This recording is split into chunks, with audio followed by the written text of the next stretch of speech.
Au studio, je peux enlever ça parce que Pourquoi? il y a le truc à l'intérieur. Ah, oui. Mais vous mettez-le dans votre poche? Non, ça va. Bah, il est dans ma poche. Peu importe. D'accord. Bien, bonsoir. Alors, lorsque nous avons évoqué pour la première fois cet entretien avec Michel Houellebecq, 2 journées d'études consacrées aux relations entre l'œuvre de Michel Houellebecq et la religion venaient de se terminer en France. Et je cherchais à interroger Michel sur ce thème de la religion pour pouvoir compléter la publication des exposés auxquels ces journées d'études avaient donné lieu. Michel m'a alors fait cette proposition: interrogez-moi donc sur la religion à Malaga. Ce choix, m'a-t-il dit, devrait surprendre les Espagnols, mais en bien. J'espère qu'il ne se sera pas trompé, mais quant à être surpris de ce choix, à vrai dire, je pense que les Espagnols ne seront pas les seuls à l'être. En France comme à l'étranger, les critiques ont plutôt tendance à voir dans Michel Houellebecq et dans son œuvre le chantre de la désespérance moderne, doublé d'un provocateur en tout genre. Bref, annoncer un entretien d'1 heure autour de questions religieuses avec celui que certains critiques américains présentent comme le bad boy des lettres françaises a de quoi, certes, désarçonner un peu. Reste que la dimension religieuse a en réalité une place centrale dans l'œuvre de Michel Houellebecq, dans sa poésie peut-être d'abord, où les références religieuses sont extrêmement nombreuses et où la religion apparaît souvent comme un espace de refuge contre les maux contemporains, et dans ses romans aussi, qui sont parcourus par la question religieuse, qu'il s'agisse par exemple, dans les particules élémentaires, de savoir si une société sans religion est possible, ou bien d'assister, comme dans La possibilité du Nil, à la naissance d'une religion nouvelle. Et l'importance de ce questionnement autour de la religion a évidemment pris une place centrale dans Soumission, qui voit la France adopter l'islam comme religion d'État. Plus globalement et plus profondément, on peut se demander quels sont dans l'œuvre de Michel Houellebecq les rapports qu'entretiennent la religion et la littérature, qui sont l'une et l'autre, à l'évidence, 2 espaces de résistance face à la perte de sens qui afflige le monde contemporain. Bref, ce sont toutes ces questions que nous allons aborder ensemble ce soir, et vous verrez, je crois, j'espère, que parler de religion dans l'œuvre de Michel Houellebecq, c'est finalement aussi parler de la société actuelle, de philosophie, mais aussi d'amour, de sexe et de littérature, bref, de nous tous, et donc au premier chef de vous, Michel Houellebecq. Donc, je me tourne vers vous, Oui. Et je commence par des questions liées à l'actualité générale. On parle sans cesse aujourd'hui de retour du religieux. Qu'est-ce que vous pensez de cette expression? Est-ce que vous la reprendriez à votre compte? Oui. Je dirais même de toute évidence. Enfin, je me souviens quand j'ai quitté la France, à l'extrême fin des années 90, en fait, il y avait un type, un animateur de radio qui était, en fait, je pense, le plus populaire en France chez les jeunes, Maurice. Il faisait assez souvent des émissions sur les problèmes des banlieues, violence dans les banlieues, etc., banlieues dont il était issu. Et tout ça, ça peut se retrouver sur Internet, et on se rend compte qu'il pouvait faire une émission d'1 heure sur les banlieues sans qu'une seule fois il y ait le mot islam. Je suis revenu en 2010, on ne parle plus que de ça. C'est vraiment spectaculaire, quoi. Et plus récemment, on a même eu l'impression qu'il y avait peut-être un réveil du catholicisme. Ce qui là est quand même complètement stupéfiant, parce que il était vraiment donné comme mort, le catholicisme, enfin, comme mourant. Donc, ce phénomène est de retour des religions est d'abord absolument imprévisible. Et si quelqu'un peut dire qu'il l'avait prévu, il ment. Personne n'avait prévu ça. Il est d'une grande brutalité, ça se produit parfois en quelques années, enfin, et voilà. Donc non, je pense pas qu'on puisse nier le phénomène. Je sais pas, par exemple, j'ai lu le dernier livre de Michel Onfray, Bon, qui s'appelle Décadence. Ce qui est quand même très étrange, c'est quand on pense au premier livre de Michel Onfray. Bon, non seulement il était athée, mais il était pour lui tellement évident que c'était un nom, il n'y a même pas besoin de le dire, que l'action des religions, de la religion catholique en particulier, était terminée. C'est-à-dire elle était en train de mourir lentement. Et là, on peut le saluer parce que peu d'intellectuels le font, il s'est rendu à l'évidence, il a changé d'avis. Et les religions sont redevenues une force historique majeure. Voilà. Donc voilà, donc mon point de vue est net, oui. Oui. Vous-même, vous avez pris pour cible, de manière souvent très drôle et très acerbe, les religions dans vos livres. C'est particulièrement net, par exemple, dans La possibilité d'une île, où le personnage principal, Daniel, qui est humoriste, imagine un sketch, je donne juste cet exemple-là, imagine un sketch intitulé « Le combat des minuscules », dans lequel, je le cite, « Des Arabes sont rebaptisés vermines d'Allah, des Juifs sont qualifiés de poux circoncis, et même des chrétiens libanais sont affligés du plaisant sobriquet de morpion du comte Marie. » Il y a évidemment là une forme de jubilation dans l'attaque, qui rappelle d'ailleurs certains des numéros de Charlie Hebdo, le journal caricaturiste français.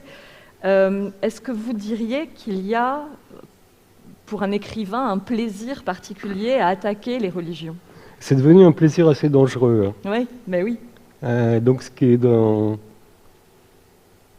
un sens augmente le plaisir, dans un autre le diminue. Enfin, mais disons que les religions sont assez facilement ridicules, oui. À cause d'une phraséologie incompréhensible. Enfin, c'est très amusant de se moquer du communisme aussi, hein, mais quand même moins. Je sais pas, je ne saurais pas dire exactement pourquoi, mais le ridicule est plus présent dans les religions. Il y a un rapport au sacré. Oui, il faut un peu... et puis, il y a la sensation qu'on touche quelque chose de sacré et c'est plus excitant, quoi. Je me souviens de Chesterton, dont on reparlera, mais que j'aime beaucoup. À un moment donné de ses livres, il met n'importe qui au défi de produire un blasphème contre le dieu Thor. Donc il y a aussi le fait qu'on risque, enfin que c'est du sérieux, c'est grave. Et donc oui, il y a une excitation supplémentaire dans le fait de se moquer d'une religion. Oui. Dans Intervention, vous critiquez celui qui, dites-vous, serait incapable de discerner clairement les religions et qui serait du coup encore moins capable de les juger parce que, dites-vous, je vous cite, « L'examen des religions sur le plan intellectuel et leur jugement sur le plan moral sont des tâches qui s'imposent à tout être humain. » Nous avons donc le devoir de juger de la valeur des religions. Oui, mais ça c'est vrai, c'est un passage des parties élémentaires qui est complètement autobiographique, il n'y en a pas tellement, mais quand j'avais 16 ans, un type dans la classe a levé la main, je ne sais plus quel débat, on faisait des débats en classe, pour dire qu'à son avis, ce qui permettait de juger de la valeur d'une religion, c'est la qualité de la morale qu'il permettait de fonder. J'en suis resté secoué. Je m'en suis jamais remis de cette phrase, ça me paraissait tellement vrai, j'y avais jamais pensé. Donc, j'ai jamais vraiment changé d'avis. Il y a un absolu moral indépendant des religions et supérieur à elles. Oui. Donc c'est essentiellement sur le critère moral qu'on juge, c'est la fonction centrale de la religion pour vous? Bon, ça c'est une autre question, peut-être pas, mais en tout cas c'est là-dessus qu'on peut les juger, oui. À quel moment, est-ce que c'est justement cet épisode-là, à quel moment de votre vie est-ce que vous avez commencé à vous intéresser à la religion? Sous quelle influence, dans quelles circonstances? C'est avant. Enfin, j'ai été élevé par des gens déchristianisés, mais déchristianisés depuis tellement longtemps qu'ils n'étaient même plus anticléricaux. C'est-à-dire que c'était pas une menace pour eux, enfin, c'était quelque chose d'un peu bizarre, une survivance un peu bizarre. Mais ceci dit, il est très difficile à moi-même de m'expliquer pourquoi je suis allé au catéchisme quand j'étais enfant. Vous êtes allé au catéchisme? Oui. Et je pense que c'était parce que j'étais à la campagne et que c'était la seule activité pour les enfants. D'accord. C'est une autre époque, il n'y avait même pas la télé. Enfin, c'était, enfin, moi je l'avais pas en tout cas, mais personne ne l'avait dans le village. Enfin, c'était vraiment un bled, quoi. Donc je suis allé au catéchisme et à l'époque, je me souviens, j'étais très intéressé par les questions métaphysiques du genre est-ce qu'il y a quelqu'un qui a créé l'univers? Est-ce que le temps a eu un début? Est-ce qu'il aura une fin? Et je trouvais que le catéchisme, on parlait trop des malheurs du tiers-monde. Enfin, c'était un peu trop humanitaire, quoi. Donc ça ne répondait pas du tout à mes questions métaphysiques. Ouais. Ensuite, après, au lycée, quand j'étais enfant, je suis allé au cours d'instruction religieuse, la facultative, sans examen, rien, enfin sans intérêt scolaire. Et là, je me souviens, bon, j'avais découvert le mal entre-temps. Ouais. Et je m'intéressais beaucoup à la question du mal, enfin, d'où il venait, si Satan avait vraiment un pouvoir fort, pourquoi Dieu avait permis le mal. Et là non plus, on ne répondait pas vraiment à ma question, en fait. Enfin, ça restait très humanitaire, enfin, une espèce de truc de scout, quoi. Et ensuite, mais ça, on commence à aborder ce que j'ai déjà raconté dans mes livres. J'ai découvert Pascal un peu par hasard à 15 ans. Et là, ça m'a fait un vrai choc, parce que jamais j'avais vu exprimer la puissance de la mort et du vide. Et d'ailleurs, je ne pense pas que ça reste sans équivalent pour moi dans la littérature. La violence de Pascal sur ces questions. Et là, ça m'a fait un choc définitif. Ouais. Donc, je dirais que c'est les trois. Oui, c'est quand même, ça vient de loin quand même. Oui. Ça remonte à mes 8-9 ans, quoi. Et alors aujourd'hui, vous vous êtes dit athée à plusieurs reprises. Récemment, après la sortie de Soumission, vous avez fait un entretien dans lequel vous disiez que vous n'étiez plus athée mais agnostique. Comment est-ce que vous définiriez votre relation personnelle à la religion aujourd'hui?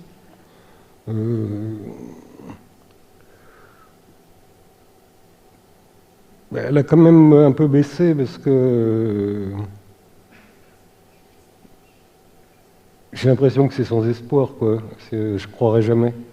Je resterai toujours dans le doute. Donc j'ai un peu laissé tomber. D'accord. Ouais. Vous avez parlé à plusieurs reprises de tentatives, en effet, de conversion Oui, ratée. tentative de conversion ratée, oui, je suis...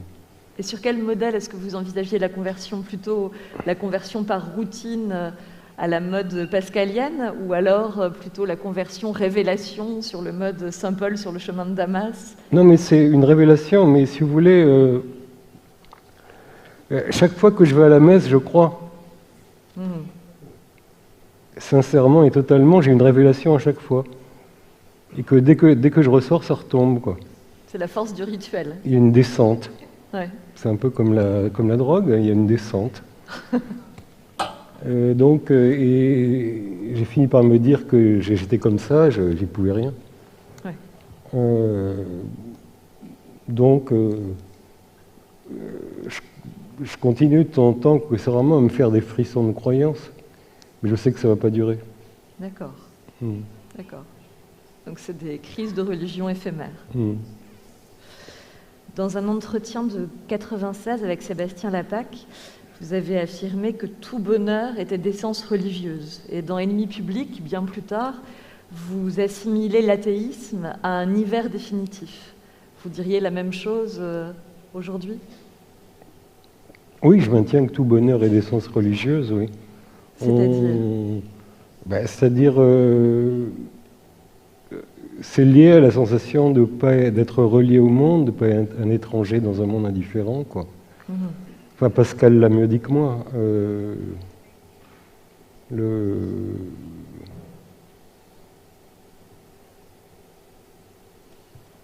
sais pas, on est effrayé par un monde avec lequel on se sent rien de commun. Oui. Donc la religion donne sens au monde, oui. Mhm. Et à votre place dans le monde.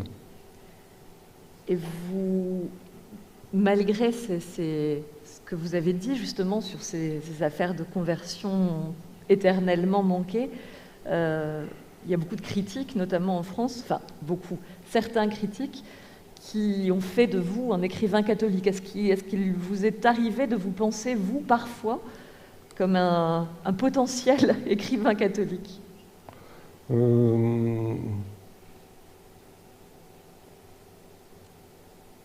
Pas seulement catholique, juif aussi. Non mais c'est vrai. En Israël, j'avais une rencontre une fois avec des lecteurs. Et il y en a un qui s'est levé pour dire qu'après avoir lu mes livres, il a décidé de changer de vie, il s'était inscrit à je sais pas quoi et maintenant il était rabbin. D'accord. C'est sous l'influence de mes livres. Donc ça marche avec les juifs aussi. Non mais en fait je suis un écrivain du nihilisme, il n'y a aucun doute. D'accord. Nihilisme au sens de Nietzsche, quoi, d'une Oui. époque nihiliste. Et donc de la souffrance du nihilisme. Mhm. Donc on peut imaginer que des gens en me lisant reculent d'horreur et se jettent dans une foi quelconque. Oui. Pour échapper à ce nihilisme si brillamment décrit, si je puis me permettre. Donc oui, dans ce sens, voir... je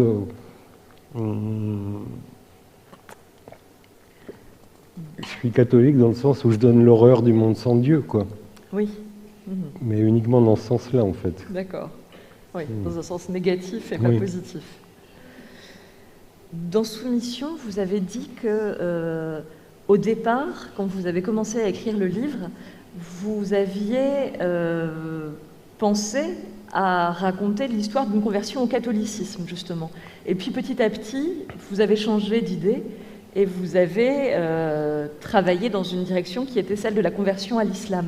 Est-ce que vous pourriez expliquer ce qui a suscité cette évolution ?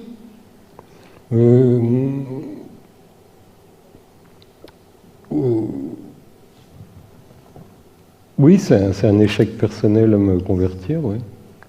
C'est un échec personnel ? À me convertir, oui. Et un échec beaucoup plus précis que ça, un échec devant la Vierge Noire de Rocamadour. Bon, c'est lié aussi à Huysmans qui joue un grand rôle dans le livre. Parce que, bon, Huysmans, ça va paraître difficile à croire, ce que je vais dire. Mais pour lui, la beauté esthétique est vraiment un argument de croyance. Oui. Et c'est même le seul pour lui, à vrai dire. Il croit parce que c'est beau. Et donc, pour que ça marche, pour que la beauté en elle-même produise la croyance, il faut avoir affaire à des gens très esthètes, quoi, quand même. Plus que je ne le suis moi-même. Oui. Et voilà pourquoi la Vierge Noire, que je trouve une grande réussite celle de Rocamadour, enfin il y en a beaucoup de bien, mais celle-là est quand même très réussie, c'est une grande réussite de la sculpture occidentale, quoi. Même ça n'a pas marché avec moi. Il y a peut-être aussi le fait qu'elle est très ancienne, enfin... Disons que l'ère romane est très loin de nous, quoi. Dans le sens, on peut aussi peu comprendre les gens du 8e siècle que les Égyptiens, quoi. Enfin, leur art est vraiment bizarre, c'est très étrange. On a une grande impression de distance. D'accord. Donc non, ça rate. Et là, c'est pour ça que je le décris devant la statue et ça marche pas, l'envol ne se produit pas, quoi. Mais donc, pourquoi être passé du côté de l'islam dans Soumission, et comment est-ce que vous caractériseriez la représentation de l'islam que vous donnez dans le roman ? Je dirais...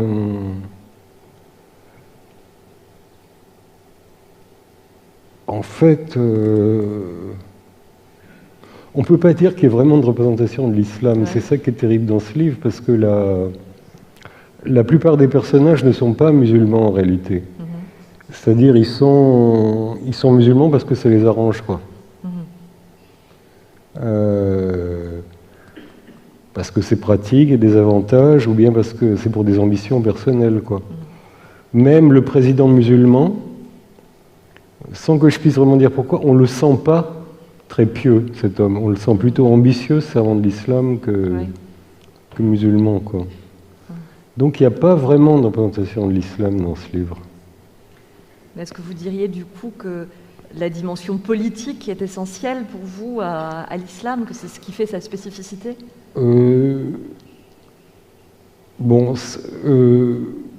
Pas vraiment. Pas vraiment, parce que il est vrai que l'islam est beaucoup plus précis sur le plan politique que le christianisme, quoi. Dans le Coran, on détaille le système, comment on partage les héritages, le système de dot, les systèmes judiciaires, les peines pour les principaux crimes.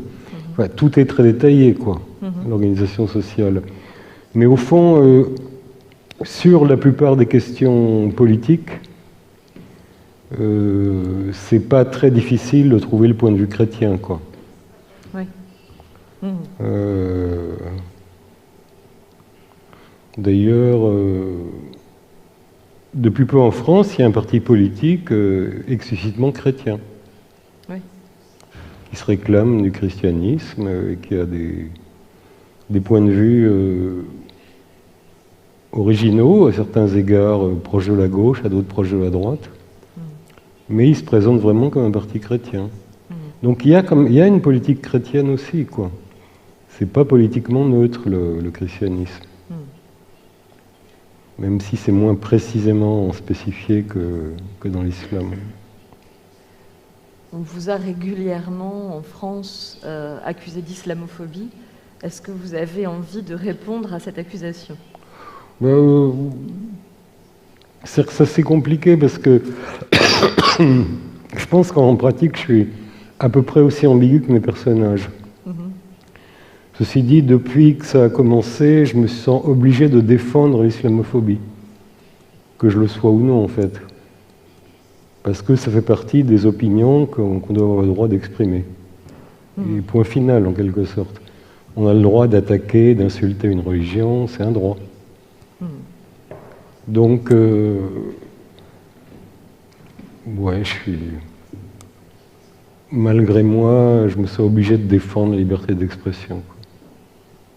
D'accord. Et il y a une autre religion dont on parle moins à votre propos, mais qui est très présente dans vos romans notamment, c'est le bouddhisme. Qu'est-ce qui vous a intéressé dans le bouddhisme? Souvent, les représentations que vous donnez du bouddhisme sont plus clémentes que celles que vous donnez des autres religions. Qu'est-ce qui vous a particulièrement intéressé dans le bouddhisme? C'est une religion qui est elle-même plus clémente que les autres religions. Vous mesurez votre réaction aux religions par rapport justement à la quantité de morale. Mais contrairement à ce qu'on pourrait croire, c'est pas Schopenhauer. Oui. Je crois que c'est la lecture du livre des morts tibétains, ça m'avait assez impressionné. D'accord. Oui, oui. Bon, faut se souvenir que je suis assez vieux, donc j'ai connu les derniers Babacool. Ouais. Et donc le livre des morts tibétains est un livre assez à la mode dans ces milieux-là. Ouais. Et c'est vrai que c'est assez beau, enfin c'est assez stupéfiant.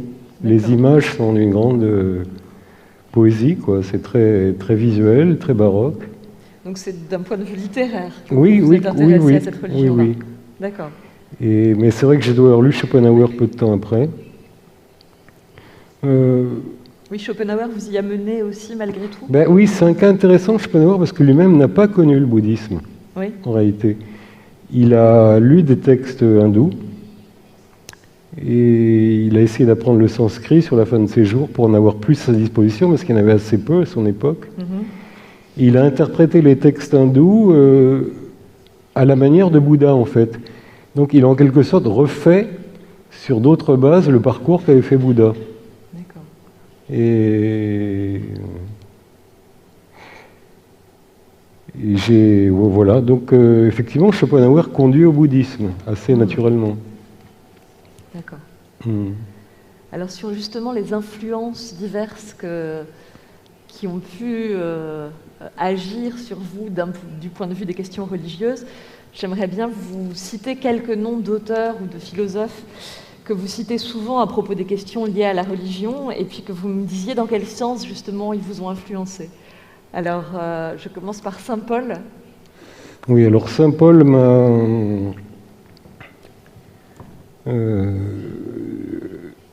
en fait, je lui dois rester vivant, quoi. J'ai écrit ça dans un état d'énervement total, très, très saint-paulien. Ouais. Saint Paul, c'est vraiment... Ça reste un des meilleurs auteurs que je connaisse, quoi. Parce qu'il est extrêmement insolent, extrêmement nerveux. On sent les nerfs à fleur de peau tout le temps, et ça... Les phrases cinglent, quoi. Enfin, c'est magnifique. Donc ça... Il y a une espèce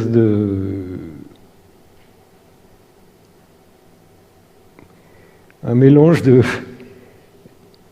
mégalomanie et de plainte qui est assez inégalable et qui est... Enfin... Bon, c'est un grand écrivain pour la raison élémentaire, c'est que j'ai l'impression de le voir, là, à 2 mètres de moi quand je le lis. Je le sens éructé, enfin... donc oui, Saint Paul, je continue à adorer ça, en fait. C'est... l'influence, oui, c'est peut-être lui qui a eu le plus d'influence littéraire sur moi parmi tous les autres, parce que je lui dois rester vivant et même une partie du ton d'extension des veines de la lutte, quoi. D'accord. Ce côté qu'on a qualifié de punk parfois pour aller vite, mais... Vient finalement de Saint Paul. D'accord. Alors, en changeant complètement d'axe, Auguste Comte.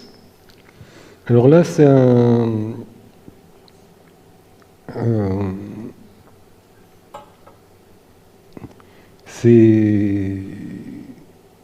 c'est intéressant à beaucoup d'égards. C'est le premier... Enfin, c'est celui qui exprime de la manière la plus totale et la plus systématique le fait qu'après la Révolution, la société avait perdu ses bases et que ça n'allait pas pouvoir tenir sans religion à long terme, quoi. Ouais. Bon, enfin, je ne vais pas me lancer dans sa pensée, là, parce que c'est quand même assez compliqué, mais disons que ces concepts, je les ai trouvés extrêmement convaincants, sa distinction entre un âge organique et l'âge métaphysique qui n'a pour fonction que détruire. Et au fond, c'est vrai, tout ce qui s'est passé entre le début du protestantisme et la Révolution française avait un seul but, c'est saper la société antérieure et la détruire. Ça a réussi. Et donc la société s'est retrouvée un champ de ruines, en fait, sans base. Ou alors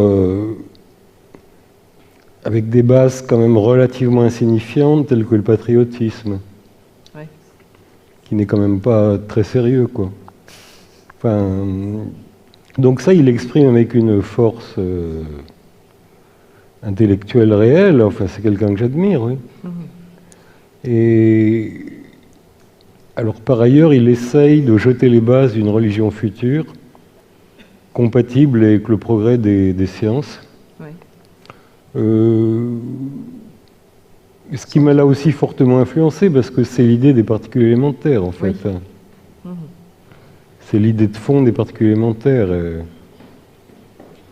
Le fait que la science ne soit dans un sens plus matérialiste réouvre la possibilité d'un fondement religieux, quoi. Soit devenu exactement positiviste, en fait. C'est-à-dire qu'il n'y ait pas d'entité métaphysique derrière les lois, quoi. Enfin, comme la matière ou des choses comme ça. Donc, oui, c'est une de mes grosses influences aussi, Comte, ouais. Dans La Carte et le territoire, vous citez à plusieurs reprises l'écrivain anglais Chesterton. Oui. Ça, c'est beaucoup plus... Alors, conte, pour le lire par plaisir, ce qui est mon cas, il faut être un peu un pervers. C'est sûr. Parce que c'est vrai qu'il a, tous les traits, ça a tous les traits d'une écriture de maniaque, quoi. Chesterton, par contre, c'est délicieux à lire. Il est plein d'humour, il est brillant. Il émet parfois des idées assez profondes, par exemple sur Comte. Il fait cette remarque qu'à son avis, le plus profond au positivisme, c'est avoir créé un calendrier. Ouais. Et c'est vrai qu'une structuration de l'année, le fait d'avoir un temps qui n'est plus un temps neutre, mais un temps où chaque moment de l'année a un sens, qu'on soit dans la préparation de Pâques, des choses comme ça, c'est un des gros moyens de la religion structure la vie et aide à vivre. Bon, il fait beaucoup de remarques. Alors, il est l'auteur d'une pensée, et là, on ne peut pas dire que ça a eu beaucoup de succès, mais c'est dommage. Une tentative d'organisation chrétienne du monde économique. Oui. Qui mériterait d'être lu. Hein. Il est contre la grande entreprise, il est contre l'industrialisation aussi. Enfin, c'est intéressant. Et enfin, il est vraiment amusant à lire, contrairement à Comte. Bon, il est catholique, lui, il est franchement catholique. Oui.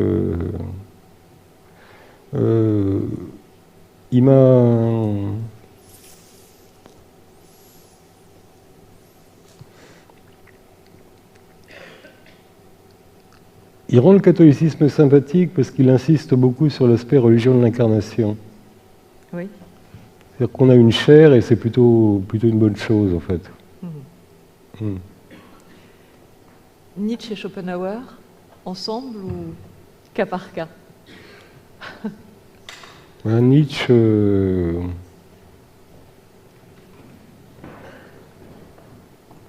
à vrai dire...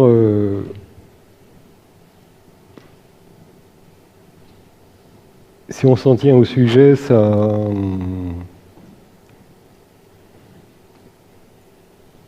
son opposition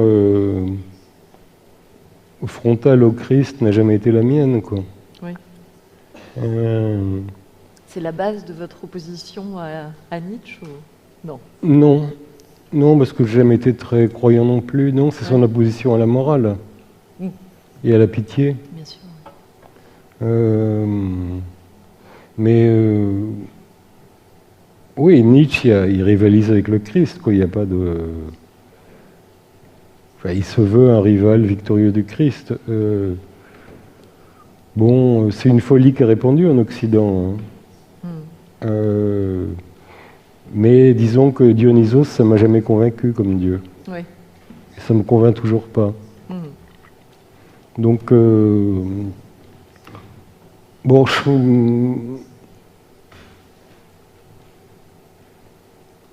Schopenhauer, c'est différent. Il est franchement athée aussi. Mais c'est un athéisme plus intellectuel, quoi. Enfin, il n'y a pas de... Même il tente de récupérer les catholiques. Ce que je trouve sympathique, ça. Oui.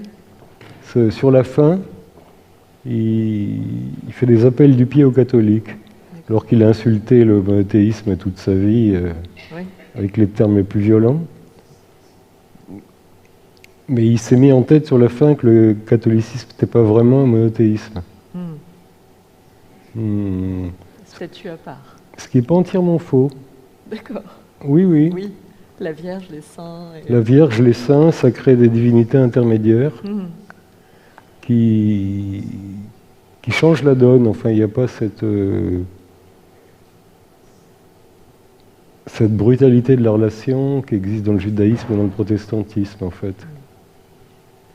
Huysmans, vous en avez déjà un petit peu parlé, mais est-ce que vous voulez y revenir?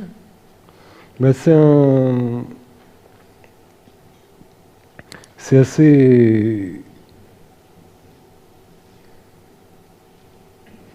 c'est un cas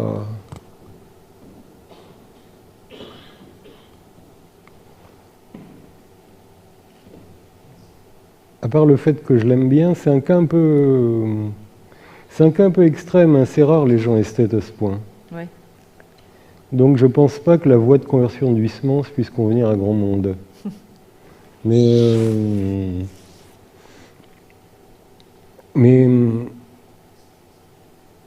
enfin, parmi tous les convertis, bon, il y a eu pas mal d'écrivains convertis en fait, hein, qui ont été.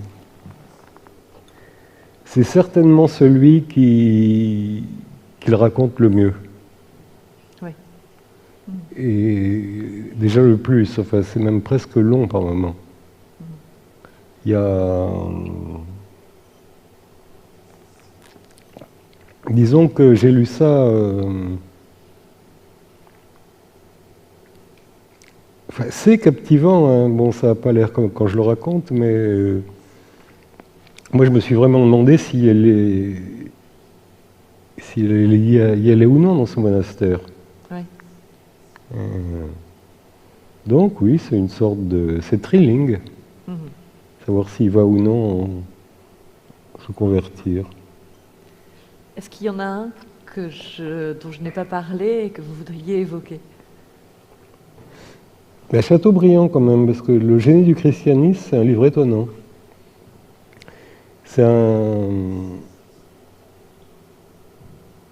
Il y a une anecdote que j'aime bien, c'est que immédiatement après la sortie, le livre a un succès fou. Hein.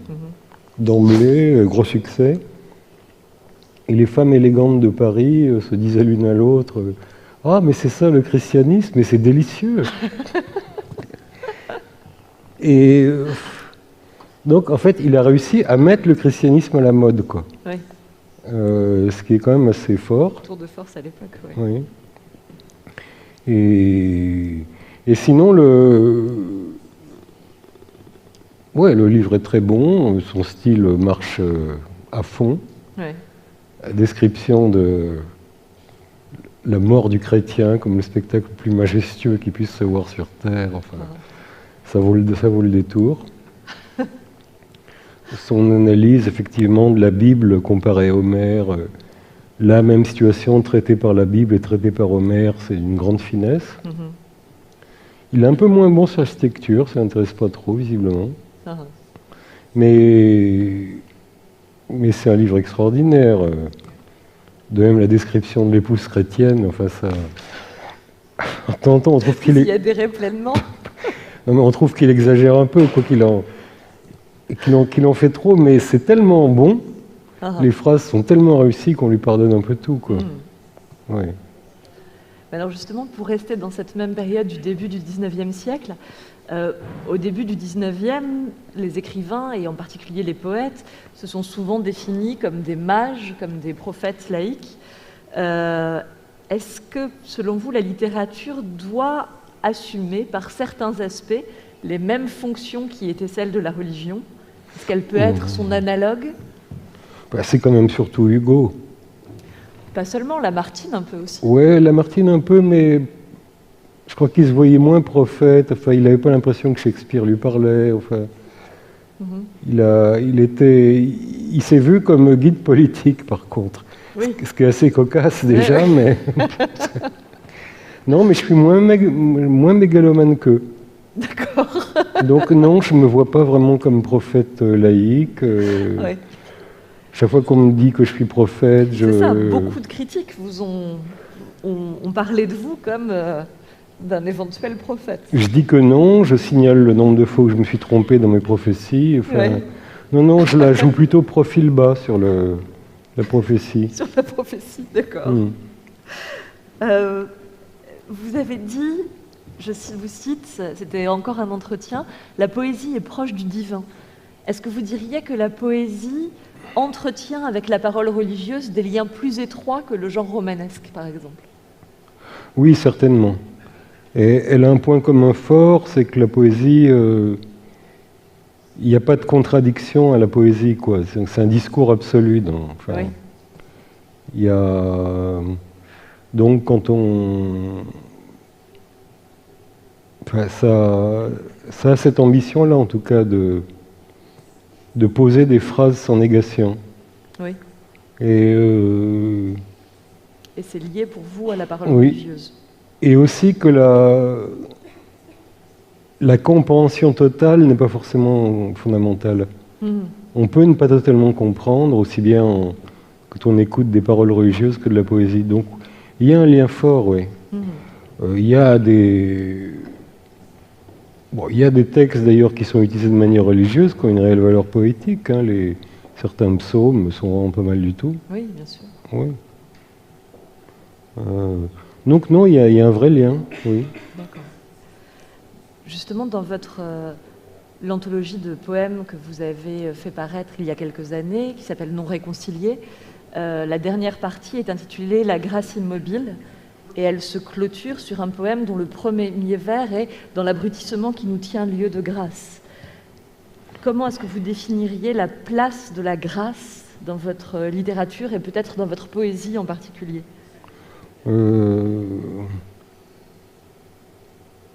Ça, je ne sais pas, mais je sais que dans ma vie, c'est effectivement pas très loin de l'abrutissement. Oui. Disons que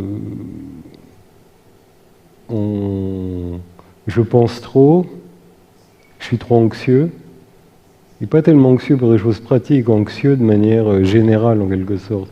Donc un état d'abrutissement est une grâce, quoi, une grâce accordée. D'accord.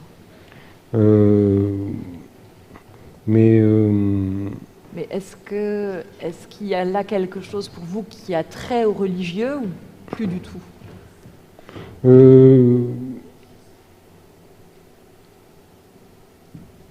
Non, pas forcément. Pas forcément.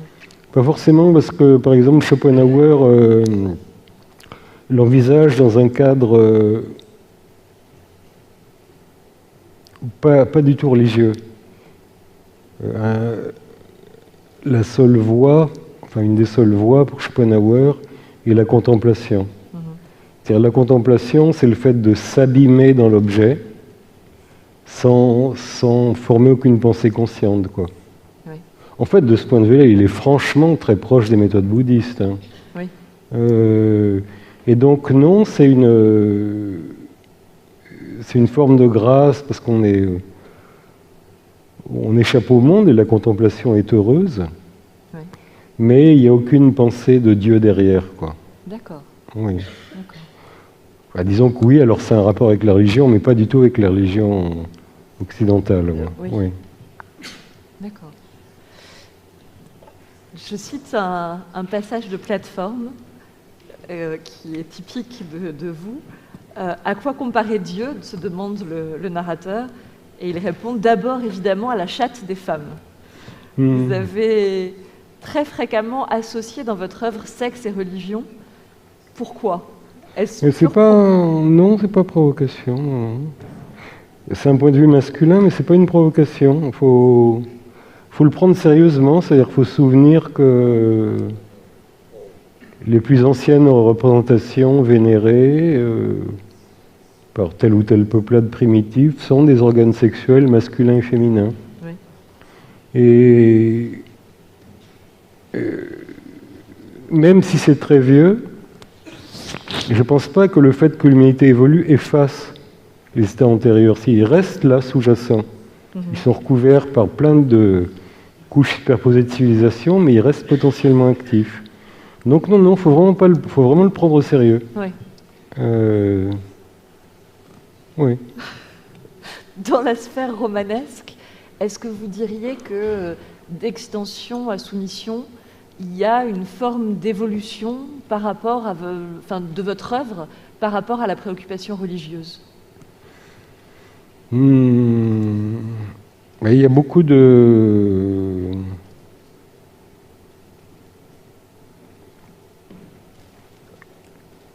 Il y a pas mal d'étapes. Hein.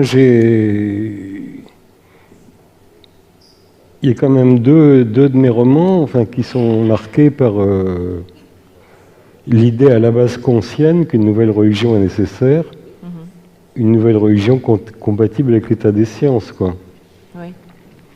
Bon, simplement, j'ai fini par être frappé par ce fait historique évident. c'est que Comte, quand même, a complètement échoué. Oui. Parce qu'il a vraiment essayé, lui, de fonder une nouvelle religion. Et tout à fait sérieusement, il a baptisé les prolétaires, enfin, dans la nouvelle religion positive.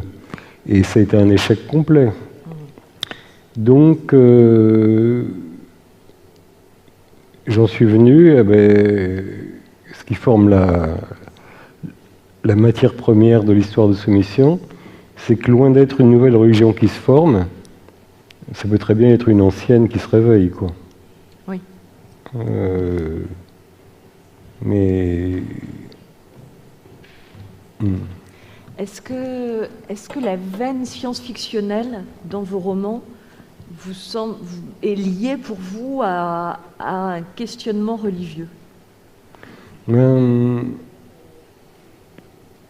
C'est un...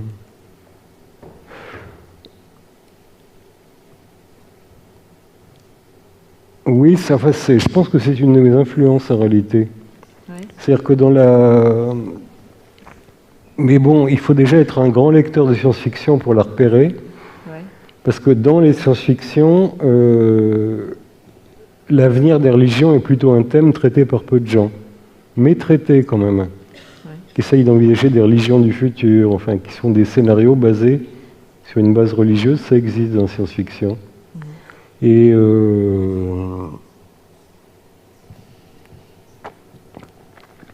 mais bon, c'est pas...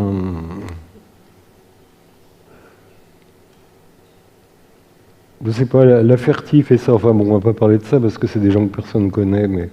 Parce que c'est des gens que personne connaît. La Ferti. Oui, par exemple, oui. Ouais. Dans un entretien avec Sébastien Lapac, vous avez affirmé, je cite, « L'histoire du Christ m'a toujours fasciné, surtout son sacrifice prévu et assumé, le fait qu'il ait pris sur lui les péchés du monde. » D'où vous vient cette fascination-là? Et par ailleurs, vous avez souvent dit aussi que votre destinée avait pris, selon vous, une sorte de tour christique. Qu'est-ce qui vous a poussé à affirmer cela? Et est-ce que finalement ce sacrifice-là, c'est celui auquel devrait consentir l'écrivain? Oui, c'est l'aspect... c'est un aspect de l'activité. On ne peut pas appeler ça un travail, mais disons que... comme je le conçois en tout cas, ça implique de prendre sur soi le négatif. Tout le négatif du monde, et d'en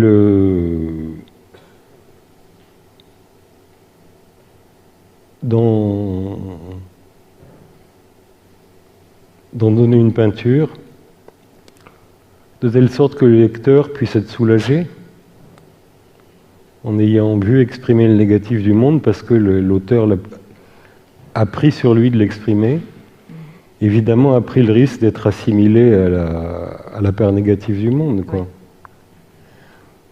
Donc oui, c'est ça qui en fait une activité par moments difficile, ouais. Oui. Le fait qu'on assume tout le négatif.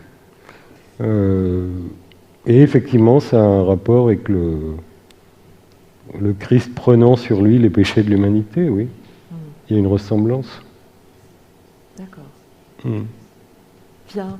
Je vous remercie, Michel. De rien. Merci. Oui, c'est pas mal comme conclusion.